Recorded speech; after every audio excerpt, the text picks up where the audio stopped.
Welcome to Age of Exploration Part 1 with Mr. Walker. Hey, nice to see you all. We're talking about a time period roughly from the 1400s to the late 1600s, which would have been the 15th century through the 17th century. Doesn't sound right, does it? But actually, if you really think about it, the years 0 through 99 was technically the first century, and the 100s was the second century. Okay, I'll let you think about that for a while. But since I don't have much time, you can't think about it anymore. All right. These explorers were truly the superstars of their day. And just look how they're dressed. I mean, how could you not be a superstar dressed like that? This is what I want you to remember about these guys. They did these death defying trips, or voyages in this case, for three reasons. One, for God. Oftentimes they wanted to spread their religion. Two, for glory, because, yeah, they enjoyed being superstars. And three, for gold.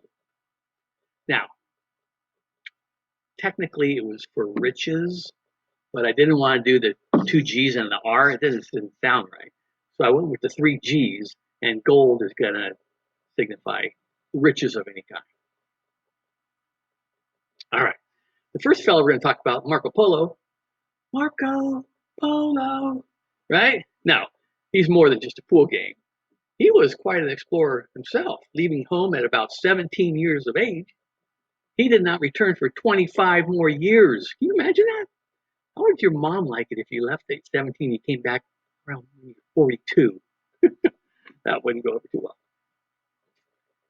And he traveled on this road to Asia, all the way from Europe. Holy smokes, that's a long way to walk, right? Think about this. Try walking to Lake Tahoe, okay? That's quite a journey. And then do it 21 more times, and then you would have walked about as far as Marco Polo did. One way. All right. Now, they didn't call it the Silk Road because it was so doggone slippery and guys are flying off left and right. This is the slipperiest road, right? No. It's the Silk Road because guess what the number one import coming back from China was? You're right, silk. If you haven't had silk pajamas, you don't know what you're missing. And by the way, here's a few things that they got back from Asia. Silk, we mentioned. Tea, which that doesn't look like my Lipton's tea bags I have at home. It came more in bricks or blocks. And porcelain, which the Chinese were the only ones who have mastered that technique of making very thin porcelain. I'm sure your mom has some fine china at home. Handle that with care. Well, what did Asia get back? They didn't just hand out their stuff just because they're nice fellas, right? Oh no, they got back grapes. That must have been quite a treat to have your first grape. Weapons, because yeah, everybody likes weapons, right? And horses.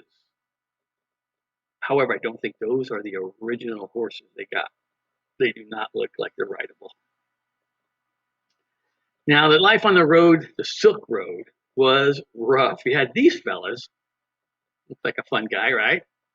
Now, he was an Ottoman Turk, and my fifth graders always remember them as the Ottoman jerks because they were kind of jerky, right? With people traveling on the Silk Road.